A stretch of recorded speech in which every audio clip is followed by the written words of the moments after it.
executive branches are together. It's significantly more enjoyable to be in person together, and I hope that next year we'll be able to do that. But it was very lovely to be with you all at our swearing in just a little bit less than a month ago. So welcome to the City Council and the Northampton School Committee, Superintendent Provost and Business Administrator Nick Bernier. I want to give a special welcome to the trustees of Smith Vocational and Agricultural High School, Superintendent Lincoln Hoker, and the School Business Administrator Crystal Fairman. For anyone who does not know, Northampton holds the distinction of being the only municipality in the Commonwealth with 2 school districts. The trustees of Smith Vocational and Agricultural High School have attended this presentation before as guests due to what I believe was really an oversight in the drafting of the annual budget policy section of the charter, which was ratified by the voters in 2012. And it did not include Smith Vocational in those for whom this joint meeting was called. And I'm extremely glad that that oversight was rectified in the Charter Acts of 2021 after our charter review in 2019. So I'm very happy to welcome the trustees and the superintendent as duly recognized participants in this meeting this year. Before we begin, I just want to give a very special thank you to the Finance Director for the city, Charlene Nardi, who is here this evening. Director Nardi started serving the city at the beginning of this fiscal year, so she and I are both experiencing our first budget season together. She has been working absolutely tirelessly on this presentation with me, and I'm extremely grateful to her and to all the staff in the mayor's office. So this is our agenda for this evening. The goal this evening is to touch on these topics, starting with the basics of the budget process. We have many people newly elected to positions, myself included. So I wanted to really start us with a solid foundation. We'll be identifying the revenues and expenditures that make up the budget, discussing property taxes and how they get calculated, highlighting Proposition 2.5, which caps the percent taxes can be raised in Massachusetts, reviewing our reserves and how those are used and benefit the city, seeing how we stack up to our comparative communities, reviewing our revenue and expenditure trends within the city, looking at our fiscal stability plan, highlighting the FY 2023 revenue and expenditures, what is known at this moment and what we do not yet know, and reviewing the budget calendar, and then opening up for any questions that you may have. So starting off with the budget process, as you may know, the city runs on a fiscal year, which is July 1 to June 30th. The budget process is governed by Mass General Law, Chapter 44, and our city charter ensures that each part of the government, department heads, school committees, and the executive and legislative branches each have important roles in this process. So Mass General Law, Chapter 44, Section 31 also states that all Massachusetts municipalities are required to prepare a balanced annual budget. So per our charter, we are at this third bullet, which is the joint meeting. And then from there, the mayor initiates the budget process, working closely with department heads to maintain services and identify needs. Then the school committee and the trustees of Smith Vocational and Agricultural High School adopt and submit a proposed budget to the mayor 30 days prior to the date the budget is due to be submitted to the council. Then the mayor submits the proposed budget to the city council at least 45 days prior to the beginning of the fiscal year. And the city council holds a public hearing and must vote on the proposed budget within 45 days of receipt of that budget. So first, we're gonna talk about the city's revenue sources, which are used to cover the expenses of the city operations. First up, and the only certainty other than death, of course, are taxes. Taxes make up 70% of the city's revenue and is therefore our largest source. It includes 2 types of property taxation, real estate and personal property tax. It also includes our local excise taxes. Excise taxes are taxes imposed on certain goods and services and activities, such as meals, hotel, motel, marijuana, motor vehicle excise, and this also includes payments in lieu of taxes, also known as pilot payments, which are payments that are made by tax-exempt entities to the city to compensate for lost tax revenue. Now let's talk a little bit about Proposition 2.5. Prop 2.5 was enacted by the state in 1980, and it places constraints on the amount of property tax levy raised by a city and how much the levy can be increased from year to year. The property tax levy is the revenue a community can raise through real and personal property taxes. The levy limit is increased from year to year by a maximum of 2.5%. Then you add in any overrides and any new growth, and that gets you to the city's levy limit. So let me move you all over and find my little pointer.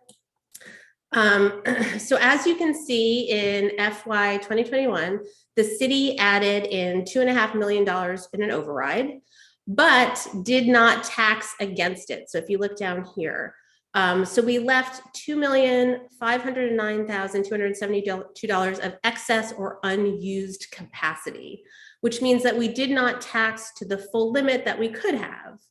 We left that capacity on the table, as Mayor Narkowitz indicated we would for FY21 because of the extreme uncertainty at the beginning of the pandemic. So from year to year, you carry the levy limit from the previous year, and that is your base levy limit. So in this case, from FY21 to 22, there's an additional $10,000, of amended growth that wasn't captured in 21, which was added to the beginning base levy for FY22. So that's why this number right here and then this number are about $10,000 difference. In FY22, you can see that the city taxed to almost the full levy limit at $70,106,847, leaving only $22,562 as excess capacity. And the $2.5 million override is reflected in the FY22 tax rate. Here's just a list of terms for mostly about the levy limit and sort of figuring that out. I'm not going to go through all of them. I just know that some of these are, sometimes it's hard to get a handle on these, and it's helpful to have the terms. So this presentation will always be available. It's going to be on the city website, northamptonma.gov, under the mayor's budget page. So feel free to ever come back here and look at these term definitions to understand levy limits and capacity.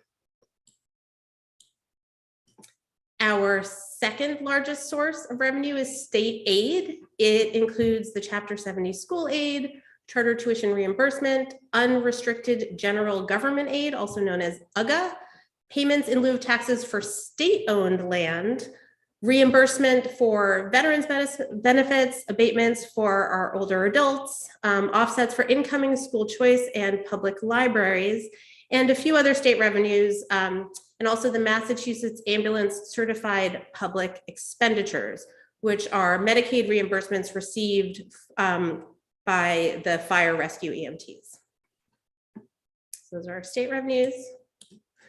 Then our third largest source of revenue for the city are charges for services. These include parking revenues and departmental fees for programs, such as the rec department programs or services from the city clerk, like dog licenses, vital records fees, or the collector's office with municipal lien certificates. It also includes revenue from inspections done by the health, building, and fire departments, and the tuition for Smith Vocational and Agricultural High School. And that is 10.7%. Interfund operating transfers make up about 2% of revenue, and it includes the indirects we charge the enterprise funds and the Community Preservation Act. The indirects charged to the enterprise funds are by specific percentages and include such things as covering a portion of the cost of employee health, life insurance, workers' comp, unemployment costs, Medicare, general property and liability, and a percentage of the general government department budgets that relate to those funds. So the auditor, collector, treasurer. Now CPA funds are collected at 3% of taxable income on the amount above $100,000 of valuation. And the first 100,000 is exempt. And the CPC, the Community Preservation Committee, is comprised of representative members of other multi-member bodies in the city: the Conservation Commission, Planning Board, Historic Commission, Parks and Rec Commission, Housing Authority, as well as 2 at-large elected members elected by the entire city to serve on the CPC. And 2 appointed members. And that committee is responsible for holding public meetings and receiving applications and making recommendations to the city council. And as the city council who then votes on how Community Preservation Act funds are to be spent in the 4 CPA program areas. So that's community housing, historic preservation, open space, and recreation.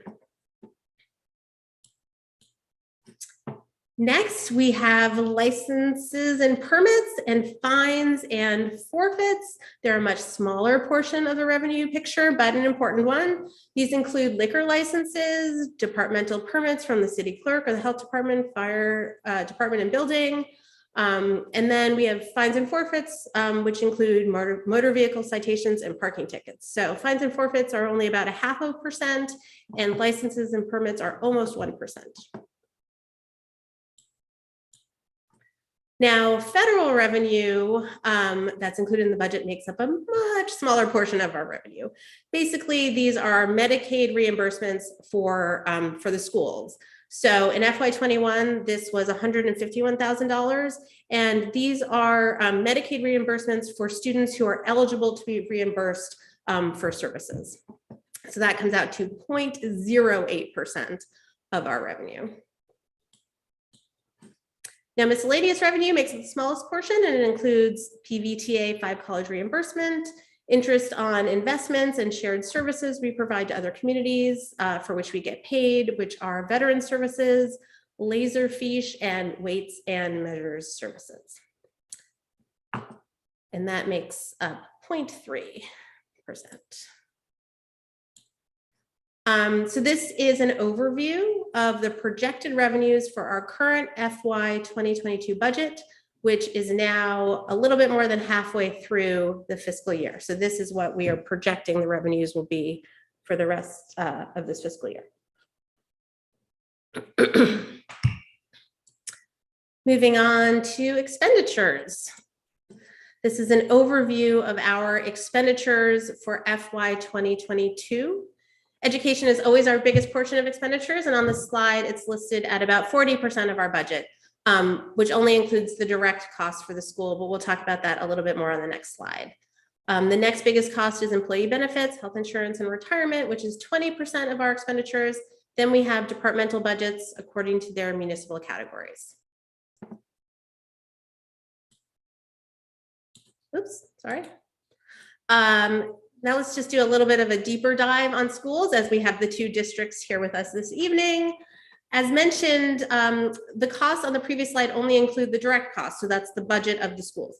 But that doesn't include the city side costs that are not in the school budgets, and those are employee benefits, insurance, debt for the school, cash capital, the indirects, which include the city department services, as well as outgoing charter and school choice tuition. So when all of those are calculated in and calculated for our net school spending, which we'll go into it a little bit more later, the school budgets make up about 54.6% of our budget. Though this also doesn't include capital projects for the schools funded from the capital improvement plan, which was another $691,000 in FY22. And so that's 54.6%. Now let's talk about reserves a little bit. Reserves are different than revenues, but they're an important part of municipal finances, and sometimes a piece that I think are maybe a little bit less understood. So as reserves are not guaranteed to be replenished, we generally use them for one-time expenses or emergency situations, as you can't rely on them for ongoing expenses. If they are used in the operating budget, it must be done very conservatively with great thoughtfulness and understanding the impact of that use. So in this section, I'll cover the undesignated fund balance, also known as free cash, and the 3 stabilization funds: general stabilization, capital stabilization, and fiscal stability stabilization, and what they're used for. Free cash, it's not quite as exciting as it sounds, though it's pretty exciting. But it is certified each year by the State Director of Accounts in the Division of Local Services, DLS, after the books from the previous fiscal year are closed. It's made up of either excess revenues, so revenues that came in above the budget projections, unused departmental budgets, often because of vacancies or retirements, or funds that were left, or what was left in the fund from the prior year. And it is recommended as a best practice by the Department of Revenue that a city generate an undesignated fund balance each year that is 3 to 5% of the general fund operating budget. The city has a policy and practice of using its free cash in 3 ways: to build reserves by putting a portion in the 3 stabilization funds you see below it on this slide, to fund capital improvements, which are one-time larger expenditures, and to cover operating budget deficits if absolutely needed throughout the year. And this practice has been to divide free cash generally into thirds for these purposes. And the use of free cash takes a vote by the city council. So moving on to the stabilization funds, we have the general stabilization fund, which can be used to support projects not necessarily identified in the capital plan, but that have arisen due to unforeseen or emergency circumstances, or to supplement the operating budget in case of sharp, unanticipated revenue declines, such as state aid reductions, or to cover unforeseen operating budget deficits as happen when, for example, we have a really tough winter, or, you know, the best example I can think of is that year that we actually had a major snow and ice event on Halloween. So if you're already making that kind of dent into your snow and ice budget at the end of October, there's a possibility you're going to have to go back and make up some of that. So the target is to reach and sustain this fund at 5% of the operating budget per our policy. And the use for this must also be voted on by the city council. Next, the capital stabilization fund is used solely for the funding of capital improvements identified in the 5-year capital plan, which is approved annually by the council. And then the funds are appropriated per project by the city council. The target is to reach and maintain 5% of the operating budget on the stabilization fund, capital stabilization fund, excuse me. Then we have the Fiscal Stability Stabilization Fund, which was established in FY 2014 and is designed to be used in a planned and thoughtful way in future years to extend the number of years between needing to seek another operating budget override. So every year as the budget increases, which is a reality, and it's a logical one when you understand that in addition to whatever rising costs there are also contractual salary increases. So ideally, revenues would increase at the same rate as costs, but as we'll see later on, particularly when we discuss state aid, that is not the reality of the situation. So here are the balances of the funds, which include the transfers that the city council just approved on January 20th.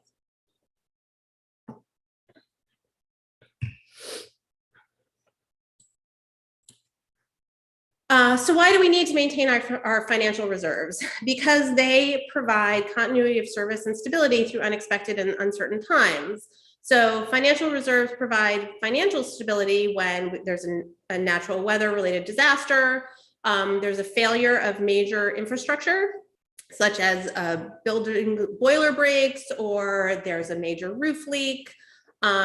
They provide stability for revenue volatility due to regional or national economic downturns, closure of a tax producing industry, or changes in state revenues, and for closure and restrictions under health emergencies, which is now something we're all unfortunately very familiar with. Financial reserves provide operational stability to fund a capital improvement program that reduces repair costs and improves operational efficiency. And a preservation of infrastructure resulting in taxpayer savings, to maintain the city's AAA bond rating, which results in lower borrowing costs for capital improvements, and to provide planned contributions to the operating budget to extend periods of fiscal stability in keeping with the fiscal stability plan. So maintaining adequate reserves leaves Northampton better positioned to deal with funding issues in difficult times and gives us the tools to provide continuity of services. This is an overview of the reserve history from the last 10 fiscal years. The city, as you'll see in FY13, the city used a lot of its reserves in the Great Recession. And in FY13, the city was then able to begin rebuilding those reserves. And thanks to the fiscal stewardship of former Mayor Narkowitz, the city was able to build them up over a 10-year period. And as those reserves rose, you'll see, so did our bond rating. Now, the economy can be cyclical. So you can see the impact of what happened before 2013 and how it caused the city to use almost all of its reserves. And we have had a robust economy since. So obviously there's a lot of discussion right now in the nation about where we are in this cycle in the US economy. But we will hope for a continued strong economy. Again, these reserves provide the city with flexibility in times of crisis and allow us to maintain a robust capital improvement plan and to maintain and upgrade infrastructure. Northampton was, and they also offer operational efficiency, right? So Northampton was really able to handle the loss in revenue due to the pandemic better than many other communities because we had reserves to rely on. We have reserves to rely on. If you want to think of this in terms of your own household budget, where it's recommended that you have savings of 3 to 4 months of your expenses, the city currently has about 2.5 months worth of savings. So we haven't quite reached the goals, but we are working towards it as long as we can keep building the reserves. So this isn't a perfect analogy because city expenses aren't divided out evenly per month like a home budget might be, but you get the general point. I think it's important to realize that we're currently living in a crisis that reserve funds are meant to cushion and protect the operating budget from feeling as a massive impact. And I think that they have done that, and we still expect to use reserves to cover costs incurred during the pandemic that federal funding may not cover, and our costs have been extensive. So we'll talk about that a little bit more later. Bond rating, a little bit more on this. The city has a AAA bond rating from Standard & Poor's, which is the highest possible bond rating. Our bond rating is based on the financial stability of the city's strong economy, our defined financial policies and adherence to them, and our management practices. So as you see from the excerpts from our June 2021 bond rating, which is the last bond we did, Standard & Poor's said that the city has strong budgetary flexibility and is supported by consistently positive financial operations and strong financial management conditions. And they consider our economy strong and expect it to remain stable. And so our bond rating is very important in allowing the city to borrow, but also to borrow at the lowest interest rate. So having the highest possible bond rating, we are considered the best possible risk and therefore can borrow at the lowest rate, which saves us considerable money in interest on bonds. As you can see here, we have the highest bond rating of the 10 communities that are listed that we use as comparisons. Okay. Speaking of comparisons, we're going to go on to a comparison of key financial indicators. These are areas in which we compare ourselves to 11 other communities, because that's often a question that people have is how do we stack up to our sort of neighboring communities? These 11 communities, Agawam, Amherst, Chicopee, East Hampton, East Longmeadow, Greenfield, Holyoke, Longmeadow, South Hadley, Westfield, and West Springfield were chosen because of their proximity to us, and they are either of similar size, have similar staffing patterns, or a comparable population. These communities have been used for the last 9 years in these comparisons. So the rankings or where we fall can change over time, so reviewing these annually gives us a good snapshot of where we are. If a community is not included, such as on the previous bond rating slide, it's because that information of that community was not available on the mass.gov website. So our first comparison is, as you can see, at a tax rate of $17.89 per $1,000 of valuation. The city of Northampton in FY22 is in the lower half of the group for residential tax rate. The Board of Assessors makes a presentation to the City Council annually for the council's tax classification hearing, after which the council votes to set the tax rate. So the council voted and set this rate on November 4th, 2021. The City of Northampton has a single tax rate, also known as a factor of 1. Out of the 12 communities, we are the 3rd lowest for commercial tax rate, making us attractive for businesses. These first 5 here all have a split tax rate. So setting the rate and deciding whether it will be single or split is another responsibility of the City Council. Average single family home values. Here we see what we certainly, I think, know and are feeling in Northampton. Our home values remain very strong here. And that is reflected in the average single family tax bill, which is calculated by taking the average family value multiplied by the rate. So as you can see, we are ranked higher within this group because of our higher home values, but are under Longmeadow and Amherst. New growth value. This is the value of new construction, land divisions and building permits. FY 2022 new growth is a reflection of projects that were done between July 1st, 2020 and July 1st, 2021. This new growth shows that people are investing in Northampton, which is a positivity driver for our local economy. You'll see when we get to the projection section that what has been a strong component of the first part of the pandemic recovery has slowed a little bit. So we'll talk a little bit more about this later. But as you can see, we are leading in this comparison with total new growth. The new growth value on the previous slide then generates new growth of $1.1 million that increases our levy limit.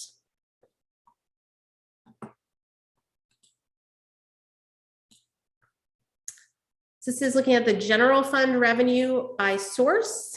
This slide shows how the communities compare using our top 3 revenues. So taxes, state aid, and local receipts. As you can see, the city of Northampton, which is here in this kind of teal, receives less state aid than all the other communities except for Longmeadow. And it shows that we have greater local receipts than all of the other communities, meaning we are succeeding in offsetting our lack of state support with other revenue other than property tax. However, with those local receipts, when those local receipts are impacted from an event like the pandemic or a downturn in the economy, the city feels that impact greater than the communities who rely less on local receipts because they have more state aid. So we are considered a minimum aid community because of property values, income, and demographics, which is why we receive less state aid. The state aid calculation has students counted into it, which reduces income levels of a community. And that is why Amherst has greater state aid than we do because they have the university and more colleges than we do. So they have greater state aid, though they have significantly higher property values and a higher tax rate. Next, we will review the trends we are seeing for some of our revenues and our expenditures. These are some of the revenues we're going to go over. And again, here's the pie chart showing our FY22 revenues and the percentages that make up the total. So new growth, as mentioned before, our new growth is from construction, land subdivisions, condominium conversions, and property renovations. It is a reflection of investments and growth within our community. In the last 5 years, we have seen quite strong growth. However, we need to be a little bit cautious and careful in projecting the future. So the development at Village Hill has been a really big part of this growth. And those projects, the final project there is now wrapping up. So we're not expecting new growth there at Village Hill in the future. This represents the 3% marijuana excise tax that we receive from the state on a quarterly basis. As you can see, We received only 2 quarters in FY19, which is when the industry first opened. Fiscal year 2020 was our highest year at 1.6 million. FY 2021 was down slightly at 1.3 million. And FY 22 remains to be seen where we'll end up. As more and more retail shops open in neighboring communities, as well as when neighboring states begin retail sales, we may see our market share decline further. So this is still a very volatile industry. So it's something that we have to keep a close eye on, and we need to be extremely careful about estimating this as a revenue source, because as we've seen, it has started to decrease. Hotel, motel, and meals tax. In FY21, you clearly see the effect of the pandemic and how these revenues took a serious hit. In FY22, we are running ahead of our conservative budget projections, and we're seeing a bit of a rebound, which is hopeful, though we don't yet know the impact of the COVID variants that we've had in the fall and the winter. Parking revenue was impacted by the pandemic in FY 2020, as well as FY 2021, because we collect these revenues monthly. In FY 2022, we have been running ahead of a cautious budget projection and are at about 80% compared to FY 19 revenues. So we're seeing a slow rebound to prior year levels, though again, we haven't yet seen the full impact of the Omicron surge yet. And there is some thought or concern that remote work and less traffic, because of how habits have formed and changed in new ways in terms of buying and other practices, may keep those revenues from ever returning to pre-COVID-19 levels.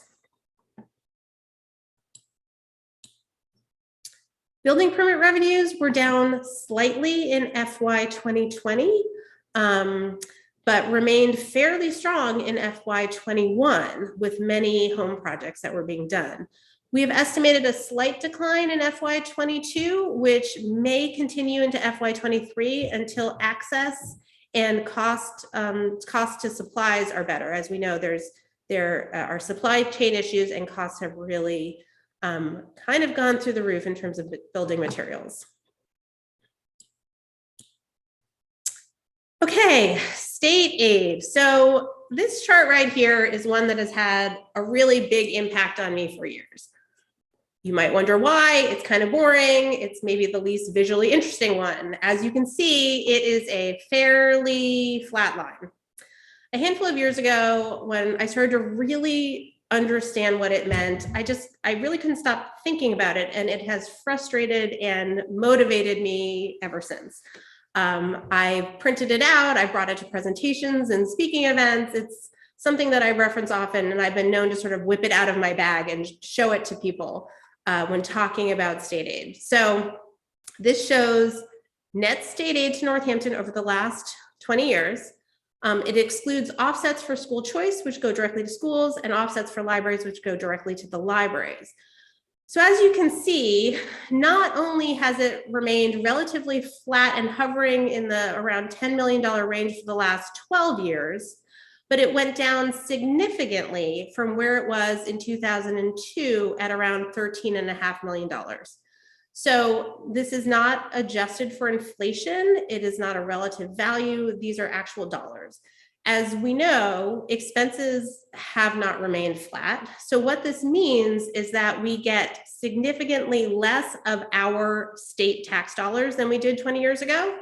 And we get less for our state tax dollars because they have remained stagnant. What it also means is that there is increasingly more pressure on local property revenues as we have to make up the difference.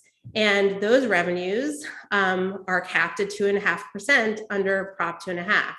So we have now seen the governor's budget proposal for FY23. And while the lieutenant governor announced a 2.7% increase for unrestricted general government aid, the net state aid, so that's the state revenues minus the state charges, are coming in at 1.8% for FY23. So not even reaching 2.5%. Now we're going to talk about expenditure trends. The biggest expenses in our budget are health insurance, retirement, other insurances, workers' comp, and our education expenses. Here again is a reminder of what the FY22 expenditure pie looks like. So health insurance, which is 12% of our budget, is projected at $12,197,937 in FY22, which is up from FY21 by about 5.2%. So in 21, it was $11,591,432. It won't be news to anybody that health insurance continues to go up. Retirement, all City of Northampton employees, excluding licensed school staff, participate in the Northampton Retirement Board contributory retirement system. Prior to 1998, there were no regulations for retirement contributions, and therefore municipalities just contributed on a pay-as-you-go basis. However, in '88, the law changed and required that we not only pay for the current retirees, but put away and fund for future retirements. So all retirement plans must be fully funded by June 30th, 2040, and our system is targeted to be fully funded by fiscal year 2037, so 3 years ahead of schedule.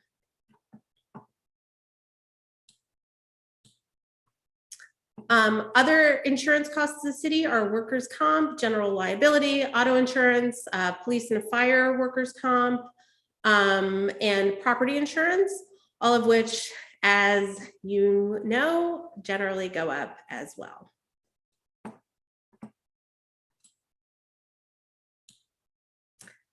Chapter 70 is state aid to public elementary and secondary schools to support school operations. Chapter 70 also sets a minimum spending requirement for each school district and a minimum requirement for each municipality's share of school costs. So this slide shows the budgets for the 2 districts. We have in blue, Smith Vocational Agricultural High School, and in green, the Northampton Public Schools. And this is over a 10-year period. So you'll see the increases over this 10-year period.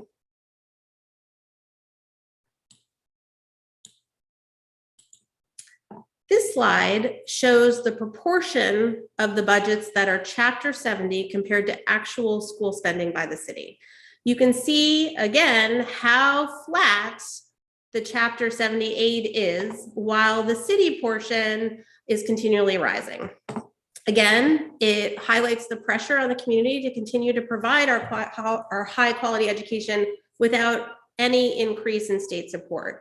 Our local support of our schools is vitally important. And, I really think that it is a defining quality of our community. And I believe that public education is one of the most important services that a municipality provides.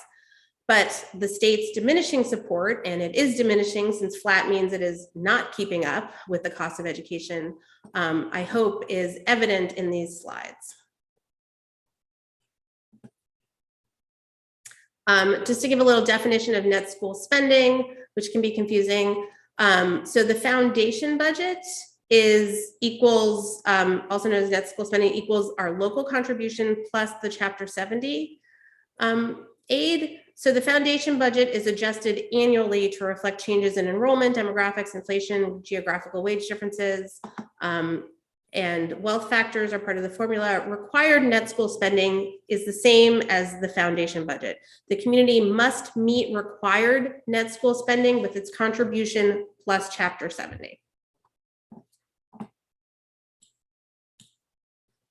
Here we see that required net school spending, which from the previous slide was significantly more than the stagnant Chapter 70 state contribution, how it is compared to actual school spending for the Northampton Public Schools.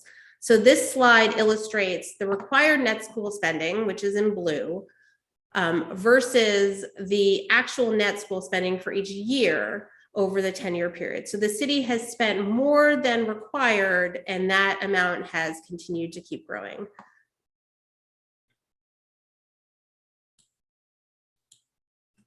And here it is for Smith Vocational Agricultural High School. It's a bit more of a complicated history here. However, we are committed to meeting and exceeding net school spending, as the city has done since FY16.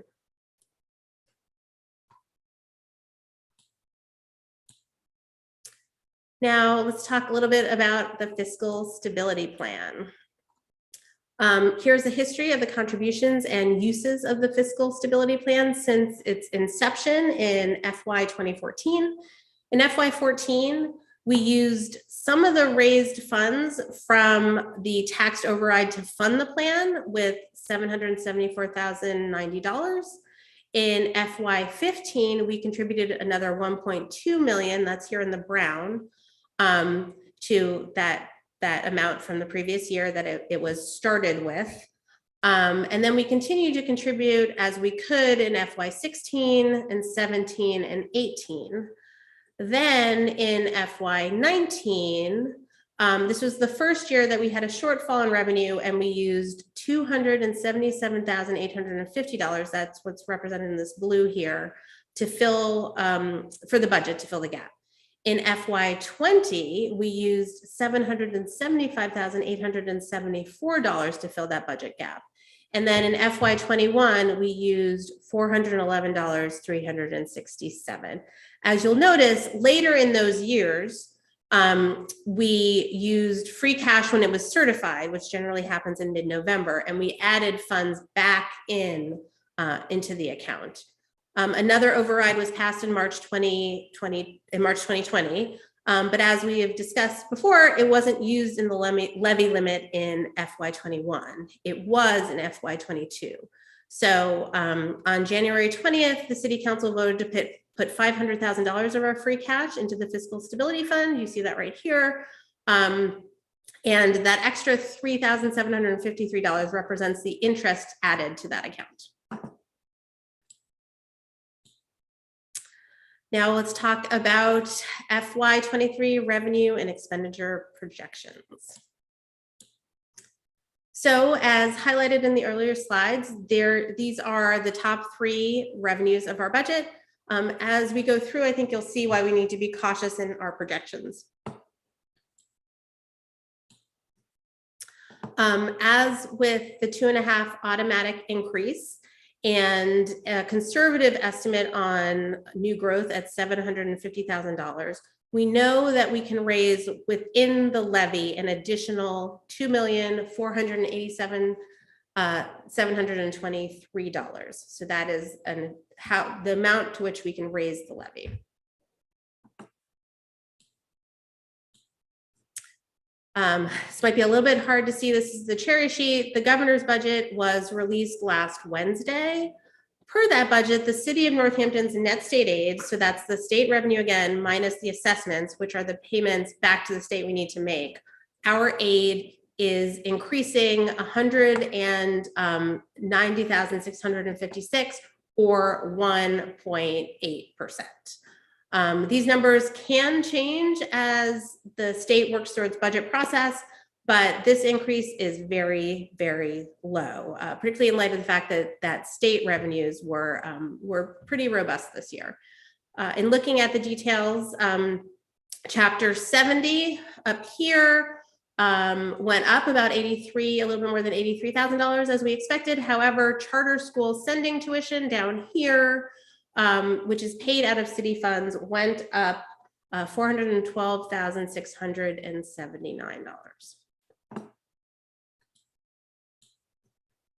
So from the perspective of education state aid under the governor's budget, the net increase is a whopping $995 or 0.01%.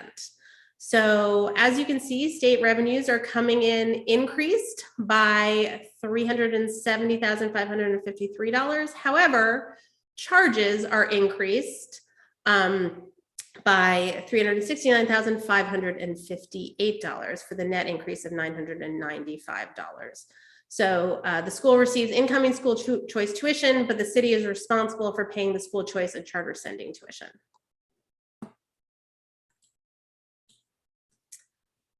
So as a preliminary projection, we anticipate revenues to increase by about $4 million. So state aid revenue is up by that modest $480,000. This includes the offsets of incoming school choice and libraries. Again, it remains relatively flat, as we pointed out in the 10-year comparison. So this is different than the 508 number because this 480,000 is the revenue. The net numbers before didn't include the offsets, which get you to the 508 from the previous slide. We are conservatively predicting our local receipts to continue to rebound, though we're mindful that the Delta and then sharply the Omicron surge may show a slowing of the rebound before it picks back up again.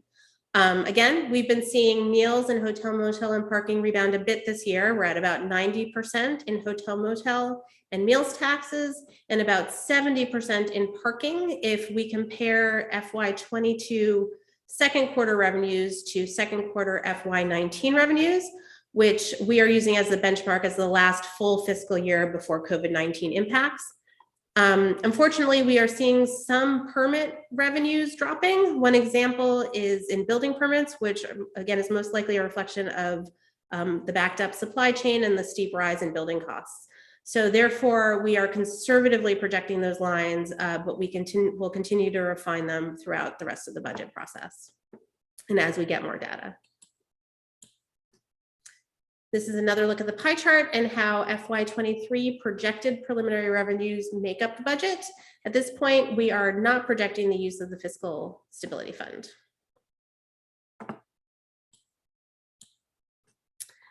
And these are projected expenditures. What we know for expenses are that the retirement contribution will increase by $281,418.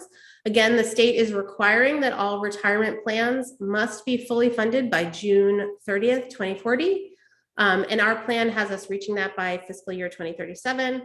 We are proposing a $25,000 increase to our OPEB contribution. OPEB stands for Other Post-Employment Benefits, which is general health and life insurance for retirees. This is a future liability for the city. And while not specifically required by the state yet, it is important for the city to make yearly progress towards fully funding this liability. And it also helps maintain our bond rating. We are proposing an increase in the use of cash capital over last year in the amount of $41,000 towards the FY23 capital plan.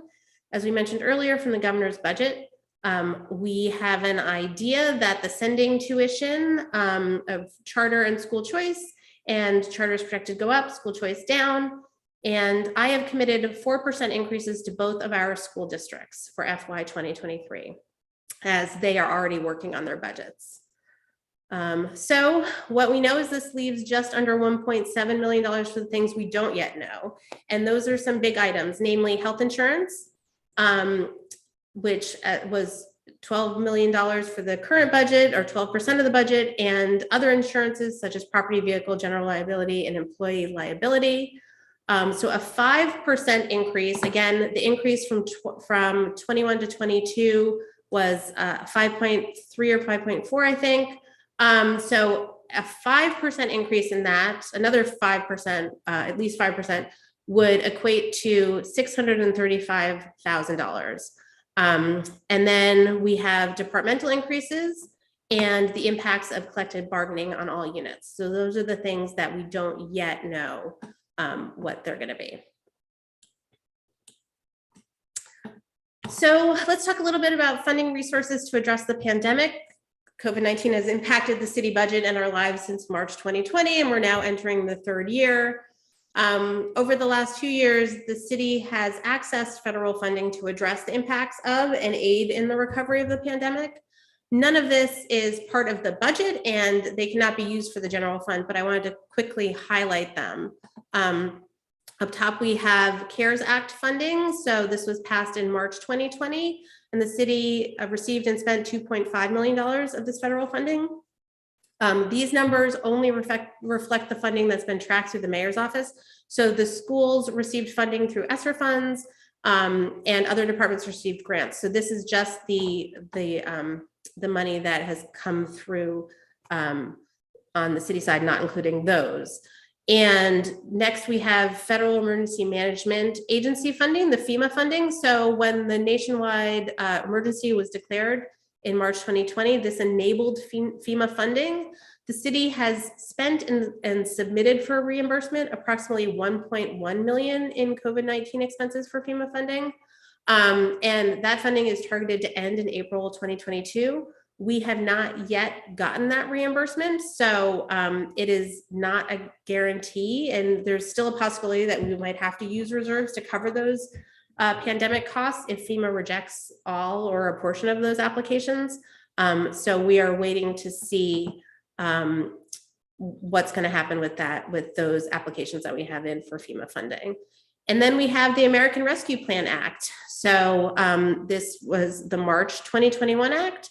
And the city will receive 21.7 million over 2 years for use in 4 categories, 4 broad categories: response to public health emergency, payment for essential workers, recouping lost revenue, and to make necessary investments in water, sewer, and broadband. And we are having a community conversation about that right now, and looking very carefully at any other federal money that might be coming as we make a community decision on how we're going to spend those funds.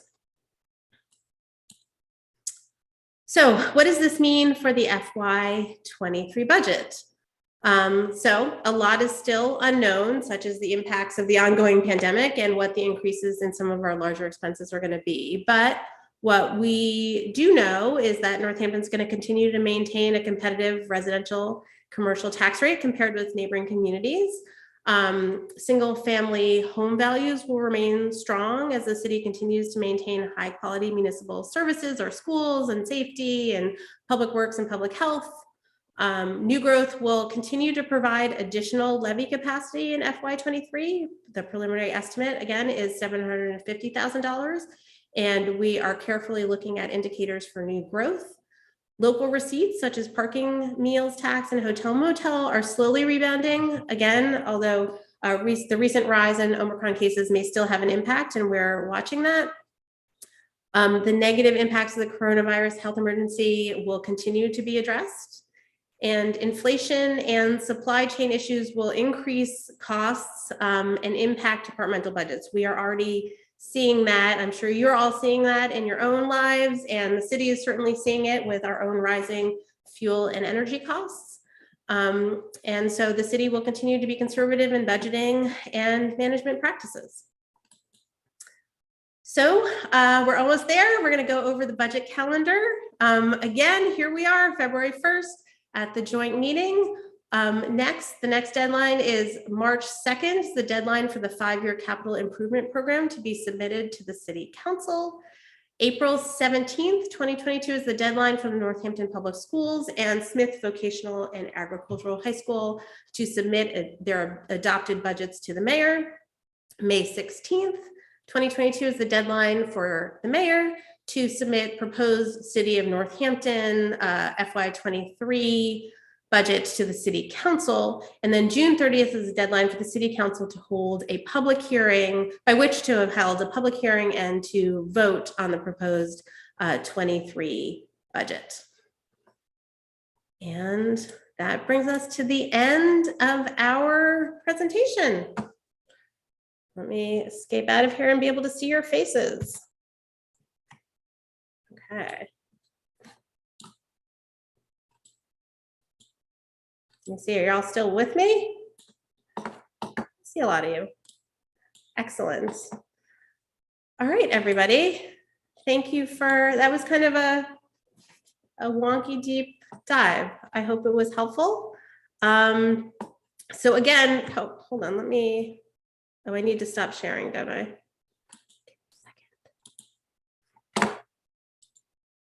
Okay, there we go. I can see you and you can see me. Okay, now that I can see you all, I Can I see Councilor Nash, Council President Nash? Thank you, Mayor. That was a really wonderful presentation. Well done. Yeah. And I just want to say, I too appreciate that graph around state aid. It's very helpful in explaining to people as to, why we need to keep going back to, our property owners to say we need more revenues every year. And that's the biggest factor right there. So I really appreciate that.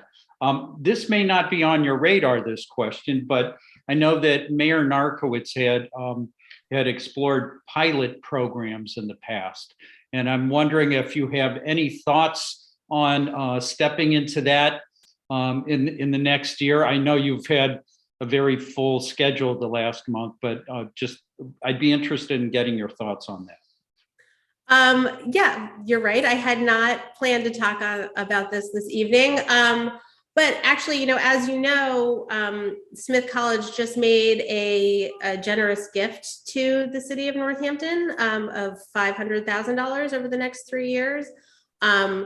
So that, they would be one of the prime people we would go to ask for something like a pilot, and Mayor Narkowitz did his darndest to do that. So, I'm very appreciative of that gift. I'm also appreciative of the nonprofits who do pay pilots. Generally, they pay them on property that they have purchased from the city, and then enter into an agreement to pay a pilot. So I will certainly think about that more, but am grateful for the funding that we're getting at the moment. Well, sorry to put you on the spot like that. But I do know that Mayor Narkowitz worked long and hard on that, and that, that some of the revenues that you spoke to were, the fruits of those efforts. But anyway, thank you. You're welcome. There was a request to explain pilot a little bit more. So pilot stands for payment in lieu of taxes. I touched on it a little bit in the presentation, but those are payments made by nonprofits. So not tax entities that don't pay taxes, that are sort of a recognition of the resources that they do use. And so they are voluntary payments that they make to sort of contribute to some of the city resources that they use, even though they don't pay property tax on them. Okay, I already see we've got this cultural difference happening, which is so interesting and I love, right? So school committee members raise their Zoom hands and city councilors raise their actual hands. So I'm going to try and bounce back and forth between you all and get your different ways that you do things. Again, it's one of the things I love about everyone being in the same place. It's so much fun. Okay, I think school committee member Stein, you are next. Thank you. I had a question about the bond rating, and you sort of did a good job at explaining the role that reserves play and sort of the way in which the bond rating has increased over the years. And I thought you mentioned, I might have been mistaken what I heard, but that the last bond was issued in June. Was that what you said? Or the question really is, could you tell us a little bit more about the city's current debt situation? Are we borrowing sort of for revolving capital all the time? Is it mostly limited to projects? And, the AAA is great, but do we have any sort of looming bond measures that we're really going to have to raise capital for that's really helpful for? So that would be great. Thanks. Yeah, sure. And I'm going to lean on our finance director, Nardi, to help answer that as well, who has a good handle on what we have bonded for. And also, was it June 21 was the last bond, and that was that date on there? Yes. Yep. So hi, everyone. I'm Charlene Nardi. For those that I have not met before, I am the finance director. To answer your question, the city does bond annually. It is for a lot of one-time It has not been for operating budgets. However, we do bond for paving, usually every year. This year, we will not be bonding. Well, I should take that back. I shouldn't state that. So annually we bond. It's usually in the spring, and it is usually for projects and usually for paving for the DPW. And just to sort of, we are considering whether or not to bond for paving, largely because of what we were just talking about before, is that the prices, there's been such an increase in the cost of materials, labor, trying to get labor. So we are looking at whether it makes sense to spend money there right now, because we will get less for our money based just on the current climate that we're seeing right now. Okay, so this is another fascinating thing, watching so it looks like city councilors are adapting to the school committee members' approach and raising their Zoom hands, except I'm going to go to Councilor Labarge right now, who is raising her hand the way that she does it. So Councilor Labarge. You're muted though, Councilor Labarge. Thank you, Mayor. I want to thank you for the really great presentation that you just did this evening. It was very well detailed, and I'm hoping that the residents in the city are watching this tonight, because I felt that it was explained very, very thoroughly. I have had some people come to me, Mayor, and talk about how we have the charter school tuition and the school choice. Now, say you live in Northampton and you're a taxpayer, you own your home and everything, and you make a decision for your children to go to another school. Why is not transportation included with that? We have some people out in the rural areas who have made decisions to go to school choice, but they have to go out of town to bring their children to school. Could you explain why they're traveling? They wouldn't have transportation included? So I think these are not city decisions. I think they're state decisions, but I would be happy to ask Dr. Provost or perhaps Nick if they would like to weigh in and can shed more light on that. Or if Dr. Provost, I see you raised your hand. Oh, you can't unmute. All right, we need to make Dr. Provost a co-host. Apologies. Thank you. Mayor's absolutely correct in that answer. The issue of transportation in charter schools is a matter of state policy. There is transportation and a transportation obligation if you have a charter school located in your community to transport students from the community to the charter school. In our case, none of the charter schools are in Northampton, so there is no transportation provided. But for example, Hadley, where one of the charter schools, where some of our students attend, in East Hampton, both do provide transportation for residents of their towns to the charter school because the charter school is located within their border. Thank you. Thank you, Dr. Provost. School committee member Levy, please. Thanks so much.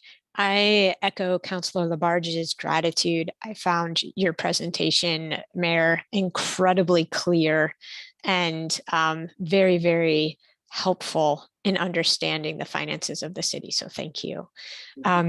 My question is about reserves and the reserve funds. I believe I heard you say that you don't have a goal for what those funds should be at this point. Is that correct? Are you asking a goal for what percent they should be, or what they should be used for? For what percent they should be? The goal, the goal according to our policies is 5% each. What I said is we haven't quite reached that goal. And I'm hopeful we can keep working towards that goal. We saw what happened in the recession and how those just got more, got depleted. I'm hopeful that we will still continue in a place where we can try and reach that goal if possible. But I think our bond rating is an indicator that we are doing well in terms of this, and also just sort of the stability that I think we've felt during this really tough time in terms of services, I think is another indicator that we're sort of handling that as well as we can. We always wish there was more. Yeah. Okay. Thank you. So in looking at the chart where since 2013, they've been going up and up and up and up. The idea is once we reach that 5%, they'll level out. Yes. Then they would level out. Yes. All right. Great. Thank you so much. My final question is also in echoing what somebody else has talked about in terms of that graph in state aid, which also I found pretty infuriating. I guess my question to you is, given how many times you've pulled it out and shared it with folks, what I'm especially thinking of our opportunity to model for the public. What do you see as our opportunities, short of lobbying with our state representatives, to shift the funding formula for Northampton? I think that is our, I know that our state legislators are really well aware of this, and it is something that also infuriates them, and that they work really hard on it. I think we just really need to keep pushing, and we need every opportunity we can. We need to make sure that they, but also others in the state, sort of recognize the impact of that level funding, and how it has, what it means for our community, and it means for the continually added commitment that we need to make up their lost revenue. So I don't have an easy answer for you. If I knew exactly how to fix it, I would be doing it right now. But I think, I guess I just ask all of you to continually push with me on this, and I am glad that you're all as impacted and infuriated by that chart as I have been, and we just need, I would like us to just keep beating that as a message to the state. And we also can really hope that with a new gubernatorial administration, perhaps we will maybe see some changes in that. We can hope that if we have in my view, I would think a Democratic governor, and a female Democratic governor in particular, maybe we could start to see some improvement on that front, would be my fervent hope. Okay, Councillor Maori. Yes, thank you as well for that wonderful presentation. And I share the graph anger. And now I'm really wondering what the state how it shifted its priorities at that time, and stayed in where that money actually is going and all that. So I find that kind of interesting and enraging. But my question is, I know it's not part of the budget presentation tonight, but I am curious about the ARPA funds and I'm trying to picture how they're going to interact with the budget and interact with city council, and your kind of public process around that, what you plan in terms of public engagement or prioritizing, and maybe the timeline a little bit.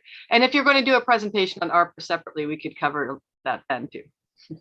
We will definitely be covering ARPA, I think, a lot for the next 2 years. But, I think, so, I've already sort of said what the process is going to be. I feel like it's not moving as quickly as I would like it to, or that's not true, as quickly as I had indicated it might. And a good part of that is we are still waiting to find out what the state is going to do in terms of those funds, and waiting to see about other federal funds. What I want to do is maximize those funds, right? So I want to be careful about about committing certain our ARPA funds for things that could potentially, we could use additional funds for in the future. So, but I'm still working on pulling together a committee of residents and including counselors who will, look at the public process that we have already done with the survey, and then start a whole sort of additional process in terms of public meetings and working together to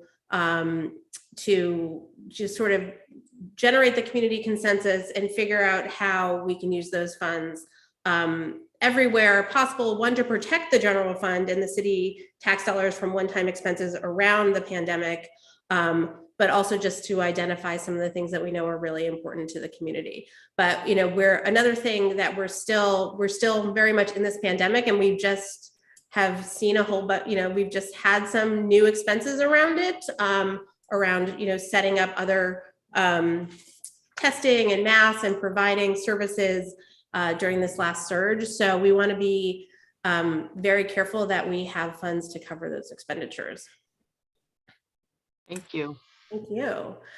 Councillor Foster. Thank you. It's kind of fun to do this the school committee way with the raised virtual hand, especially with so many faces on screen. Thank you for that really helpful presentation as well. It's always so grounding to start the budget season with that really comprehensive look. Councillor Maori touched actually on the question I was going to have, but mine was slightly broader. Something that I know we talked about when we were both counselors, and I just want to raise the issue. It can be challenge. Feedback I heard from constituents as well is that it's challenging to get the budget, so close to public hearings, to the point where the council it's a fairly condensed process on the other end. And I don't know if you envision over the years any shift that would invite in a different kind of, or potentially more public input into the budget process. And I was going to dovetail that or include that with the public input into the process around ARPA funds, which you just talked about, but around the standard budget process as well. Yeah, I guess one thing, as I've sort of learning more about building the budget, one thing I'd sort of really encourage people to look at is compare a handful of budget years, and Selena recognizes the budget doesn't really change that much in terms of content. A city government is really people, right? And the vast majority of the general fund is for personnel. So there's personnel, and the other components are operating, ordinary maintenance, and something called other than ordinary maintenance, but personnel is really the bulk of it. So the goal is to maintain services, which is really no small feat, keeping in mind what, we've just spent a lot of time talking about this night, that we're restricted from collecting more than 2.5% from the previous year. So, I'm always happy to have conversations and have people be, contribute to their ideas in the conversation. It's not where some of the more interesting the general fund's incredibly important, right? But it's not where some of the more interesting expenditures happen, I think. I'm happy to talk about it more, but there's just not, again, we're trying to maintain our services as much as possible. So there's not a lot of sort of leeway in terms of, I wish if we had more money and we could have conversations about additional things, that would be amazing, right? But as we've just kind of gone over extensively, we are trying to figure out how to fund the things that we know are increasing. So, it's not the most interesting conversation is kind of the upshot, right? There's just not a lot of leeway necessarily. Member Seraphy Cox. I have a little bit kind of more, introspective question. I'm curious, Mayor, as you were putting together your first budget, what was kind of the biggest surprise to you, or the biggest learning that you had as you were putting it together? And then I think maybe another question that you probably don't have an answer for is, what do you imagine, or maybe what are your goals for what the city budget looks like in, say, 3 or even 5 years, or let's just say by the end of your term? Well, I can't answer your first question because I can't put together my budget until you give me your budget. That's right. So I have not put together the city budget yet. We're not at that point. So I can't yet tell you what's most surprising. Sorry, I misspoke. I meant the budget projections. I said the budget projections. Yeah. Most surprising. Let's see. I mean, I guess just looking at just the raw impact of something like, something we know is gonna, or we don't know, but we often assume is going to increase, like health insurance, right? And just seeing how right off the bat that that really takes a chunk of what we know will be, additional funds.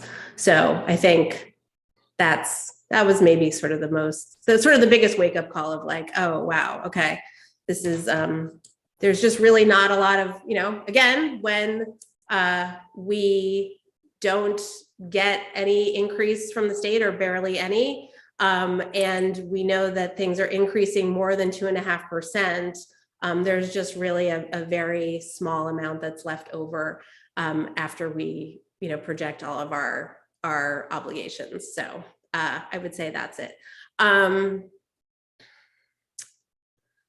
Next 3 to 5 years. I mean, a lot, that's also really hard to answer because, again, you can probably hear the worry in my voice in terms of, like the economy, cycles of the economy. And I hope we're going to keep going this way, but, we're all seeing indicators and things that are a little bit concerning. So, if we could keep continuing and we could keep continuing with robust new growth, that we could, so that we can have our levy limit increase in a way that we can meet most of our obligations, then, I want to try and keep funding all of our services at levels that are what the community wants to support, and always, of course, schools. I would love to keep supporting the schools at levels that are higher than the minimum, which is what we've been able to do, and as I've indicated, is something that's really important to me. So I hope the rest of the economy cooperates and that we can keep moving in that direction. Member Agna. I'll just say briefly too, thank you for this presentation. It's very illuminating, if not depressing. But I wonder about the status of the ballot question about, it was referred to as the millionaire's tax, like that wasn't able to get onto the ballot because of the mistake with the 2 questions on it. Is there a possibility for that to come in or be on the ballot and therefore perhaps bring us more revenue? Oh boy, from your mouth to the ballot. I believe that I believe so. Anyone? Okay, I'm looking for hands. Who's got an update for me on this? None of you. Hold on, let me scroll. Oh, Paula. Oh, hold on. Do you have an update on this? Wait. I'm a member of NASN, an employee at the high school, but I do know it is on the ballot for November 2022. Yes. Thank you. Thank you for telling us. That's great. So yeah, we, and then we just, we need to push to make sure that any of those funds that are raised get allocated in a way that benefits education, benefits us, right? That's sometimes the concern is that sometimes revenues get raised in ways and then we still don't see any of it, which is incredibly infuriating. So, and that's what happened about the ballot question in the first place, is because it was trying to be earmarked, but if it isn't earmarked, then we don't know whether it will come to us. Right. But again, our state legislators, are incredibly hardworking, and will fight their hardest to make sure that we see it here in our community. Thank you. Thank you. Okay, I'm a scrolling and looking to see any other hands. And I'm just making sure I'm not missing anybody. I don't think I see any other questions. So if that is the case, I just want to thank you all so much. Thank you for your kind words and for making me feel good about this being my first time presenting to you all. I'm glad that you felt like it was helpful. We really tried again to say, to lay a solid foundation. These are not easy concepts, a lot of them. There's a lot of jargon. And so I know that I always found this presentation really helpful, and just really wanted to kind of give you as much information as possible. And again, this presentation lives on the mayor's page under budgets. So you can always go back. This is I would go back very often to this presentation. Again, that's where I would always pull that slide and print it out and carry it around with me. So, feel free to refer back, and any other questions, never hesitate to contact me.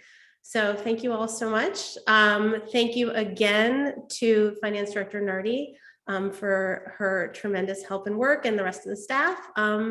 And thank you. Thank you all for doing this with me. Annie, remind me, the only thing we have left on the agenda is to adjourn. Am I right? Yes. Okay. Yes, but I don't think we need a roll call vote. I think you can just announce an adjournment. Oh, okay. Very well then. Then we are adjourned. And again, I thank you so much. It was good seeing you all. Thank you. Mayor. We'll see Good the night. school committee. Good night. We'll see the school committee in the next meeting. Yes, the school committee, we have a meeting right now. That's right. See you in a minute. Thank you. Goodbye, everyone. Bye, school committee.